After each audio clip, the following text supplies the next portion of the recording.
రాహుల్ గాంధీ గారు చెప్పిన ఆలోచన 50% సీలింగ్ ని తీసేయాలి అంటున్నారు. 9th షెడ్యూల్లో దీన్ని పెట్టిండ్రు. ఇవాళ ఎస్సీ ఎస్టీ ఓబీసీలకు న్యాయం జరగాలంటే పార్లమెంట్ లో బిల్లు పెట్టాల్సిందే. దానికి నేను పూర్తి మద్దతు. అన్ని రాజకీయ పార్టీలను కలుస్తాం. ఇది సమయం. ఎందుకంటే తమిళనాడులో ఎప్పటి నుంచి 1998లో అప్పటి నుంచి ఇంప్లిమెంట్ అవుతుంది. 1989లో 50% బీసీలకు, 18% ఎస్సీలకు, 1% ఎస్టీలకు. అదేవిధంగా బీహార్లో ఓబీసీలకు 43, ఎస్సీలకు 22% అంటే 65 ఇస్తున్నారు ఆడవారు. దాన్ని కూడా ఇవాళ పాట్నా హైకోర్టు కొట్టేసింది. నితీష్ కూడా అన్నాడు, అదే స్టాలిన్ అన్నాడు. అదేవిధంగా అన్ని రాష్ట్రాలలో ఈ ఆలోచన వచ్చింది. ఏది తప్పనిసరిగా క్యాస్ట్ వైజ్ సెన్సర్ చేయాలి, వారికి సరైన న్యాయం జరగాలి. దానికంటే ముందు మండల్ కమిషన్ లో 27% అంటే ఇప్పటిదాకా 27% ఇంప్లిమెంట్ అయితలేదు. మళ్ళీ చూద్దామంటే ప్రధానమంత్రి ఓబీసీ ఇంతవరకు అయినా ఏది లేదు. క్యాస్ట్ వైజ్ సెన్సర్ చేయడు.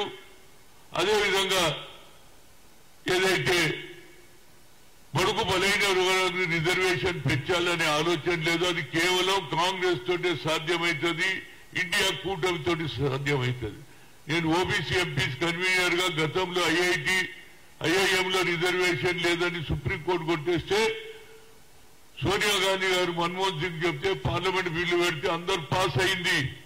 అదేవిధంగా ఈసారి కూడా రాహుల్ గాంధీ గారు ప్రధానమంత్రి అయినట్టు ఇవన్నీ జరిగిపోతుంటే కొద్దిలో తప్పిపోయింది. అయినా ఇవాళ హైయెస్ట్ మెజార్టీ మనదే ఉన్నది.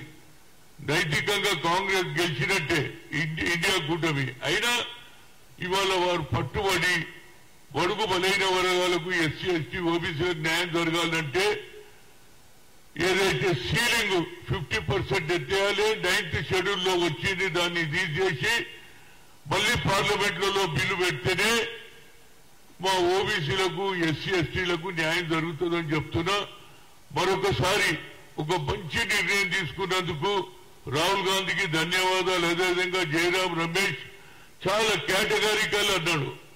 ఈ 50% సీలింగ్ కాంగ్రెస్ పార్టీ ఎత్తేయాలంటుంది.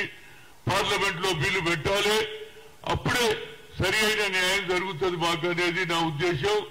ఎట్టి పరిస్థితుల్లో దాని గురించి రాత్రి పగలు కష్టపడి అన్ని రాష్ట్రాలలో పార్లమెంట్ మెంబర్లను కలిసి ఈ బిల్లు పాస్ అయితేనే మాకు సరి అయిన న్యాయం జరుగుతుంది. ఓట్లేమో మాయా రాజ్యం మీద కనుక ఈ ఓట్లు మెజార్టీ ఉన్నటువంటి వాళ్లకు న్యాయం జరగాలని ఎక్స్రే కూడా అన్నాడు రాహుల్ గాంధీ.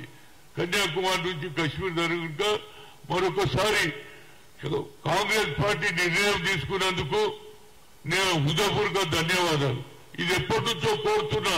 నరేంద్ర మోడీ 10 ఏళ్లు ఉన్న ఒక్క ఓబీసీకు న్యాయం చేయలే, క్యాస్ట్ వైజ్ సెన్సర్ చేయలే, ఒక సెపరేట్ డిపార్ట్మెంట్ కూడా పెట్టలే. కనుక దీనికి heartful congratulation to the Congress party and also Jayaram Ramesh.